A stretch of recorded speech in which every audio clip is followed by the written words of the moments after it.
A friend of mine once said, to talk about saving money is to acknowledge the fact that you are privileged enough to earn money. Listen to that again. To talk about saving money is to acknowledge the fact that you are privileged enough to earn money. On today's video, we are talking about saving money, but we are also being cognizant of the fact that we are not all the same and we're not all earning the same amount of money, and the circumstances are not the same for everyone. So I'll be speaking on a holistic way, in a holistic approach, to be able to accommodate every single one and be able to accommodate all the circumstances that we may find ourselves into. So be cognizant of that when watching this video, and the information I'll be talking about in relation to saving money and be able to reach your savings goal by the end of this year, if you have a year savings goal or whatever the case may be. But as always, guys, do ensure that you hit the like button, subscribe to my YouTube channel so I can be able to grow this family of financially savvy individuals. So let's get on today's video of how exactly can you save money for yourself.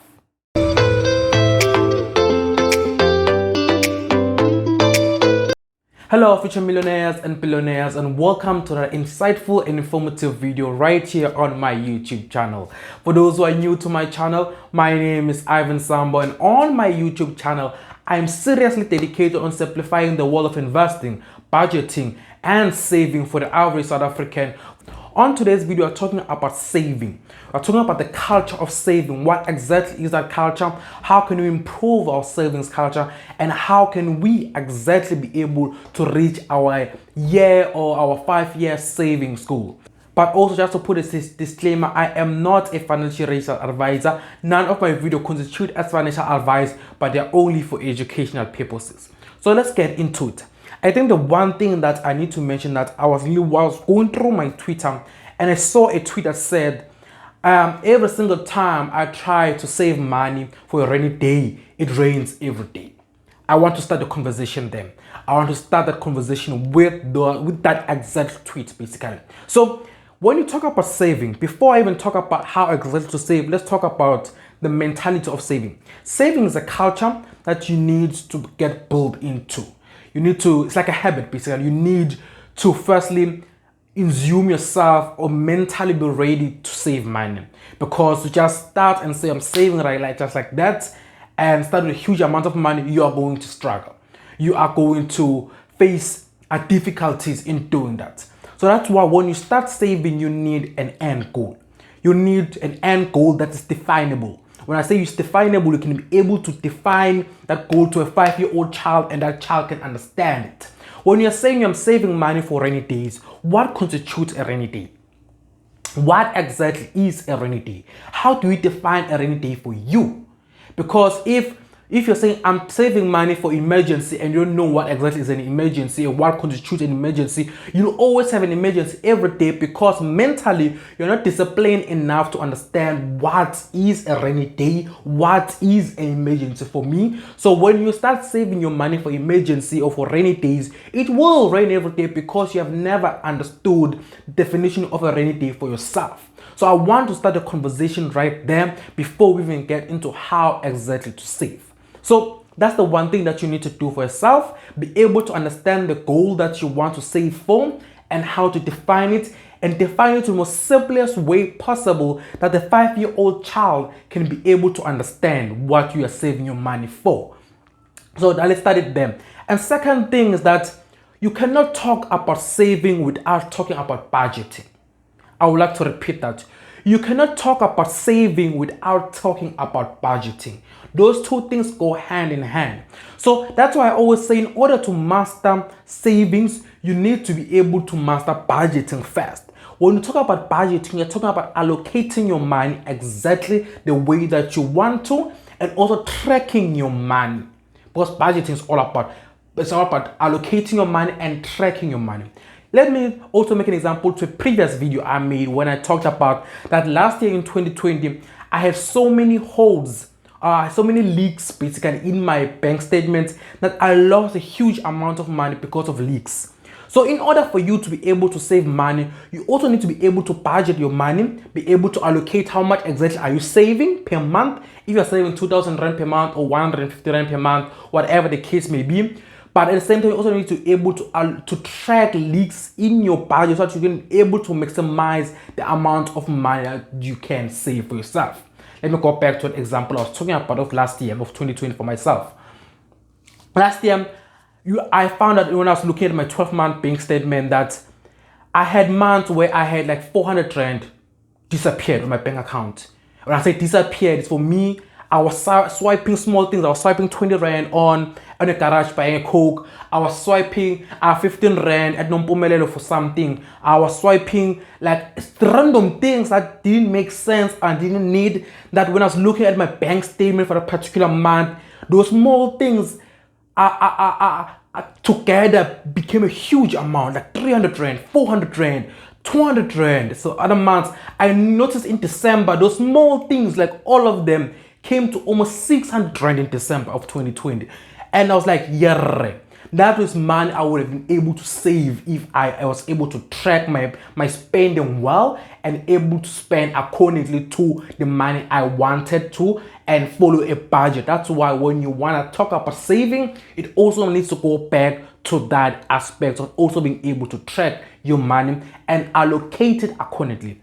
When you talk about allocating your money, I'm talking about knowing exactly how much goes to your day-to-day expenses, how much goes to your investing, how much goes into your saving. That is the allocation side of it. I don't want to go too technical on that. I think there's a separate video I've done about the allocation. I'll go into it and I'll put it in the description if I found it. So let's leave that. That's the technicalities of it. But now let's go into exactly how do you save. The one thing about me that I've discovered is that saving something needs to be done on a baby step type of vibe, if that makes sense.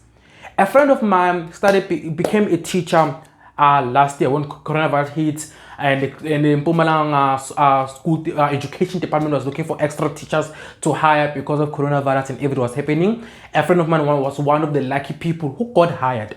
So he's a young person, 23 years old, finished school in 2019. No, sorry, 2019. Graduated in 2019. Like, he has been unemployed for the past few months.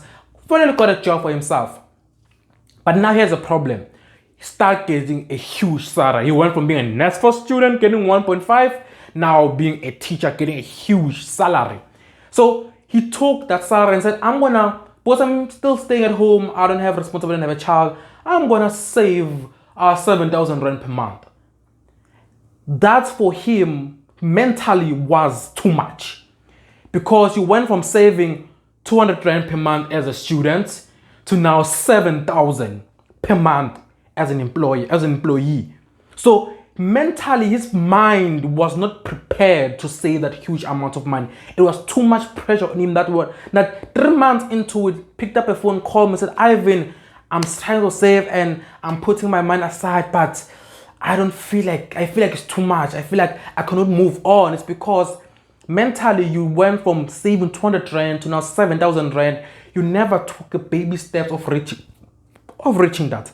I'm not saying it's wrong to save 7,000 rand because now you had that money, but I think you might need to start small. Don't just put a huge pressure on yourself to say, I need to save 7,000 rand now because of 1, 2, 3. No. Take baby steps. You just got employed.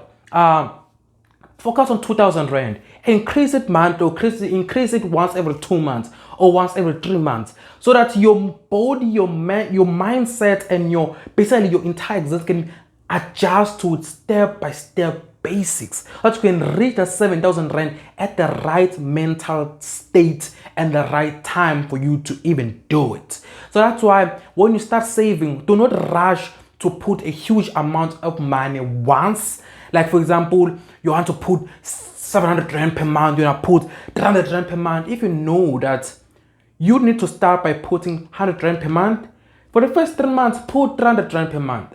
Then after that, put that 200 rand per month and increase it. That's why I love the 10 cent saving challenge that we are doing, me and my followers on Twitter. It's starting small. In January, I think it was 47 rand that we saved. February, I think we went to 200. I know one thing we went to 100 and something rand, 140 something rand. I forgotten. In March, we are to 225 rand. As we go along, the money increases. You understand? So we do not rush the system, and we can adjust to the culture of saving because we're taking baby steps into it. So that's why I love the 10 cent savings challenge. And that's what we need to do in order to build a culture of saving, to start small and build it up. Now, where do you keep your money when you've already started saving? I think that question goes back to some of the videos I have done. But one thing also I've discovered with a friend of mine, it's an experienced friend of mine that has been doing for the past 2 years. He keeps his money that is saving for December on an ETF. Yes, I've done a video that I'll put right here that talks about what are ETFs and how can you invest in ETF. But one friend of mine, uses ETFs as a saving platform. I know ETFs, I always say ETF are for investment. They have high risk, some of them have low risk and all of that.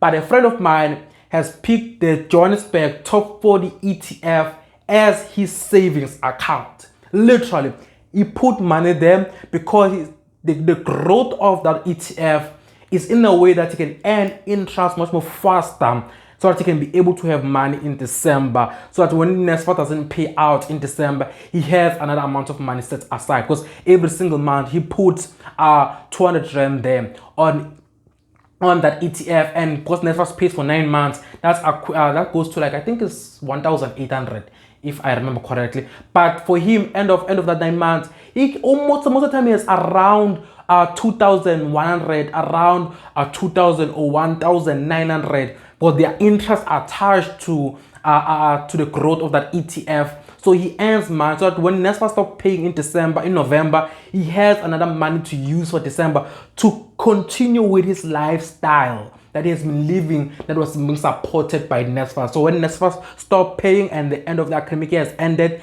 the savings that he saved using the monthly allowance he got from NSFAS is what he will use in December and January to sustain his lifestyle he was using. So that's another method of using. But for me, I am using currently TimesBank as my savings account. I love the 6% interest rate because I'm not trying savings. As I always say, savings for me are not something that I want to grow money at. I just want to secure money. If I want to grow my money, I invest it. And I have a lot of videos talking about investments on my YouTube channel. So it's up to you. Just go in, watch the video you like, and explain anything that you want on my channel.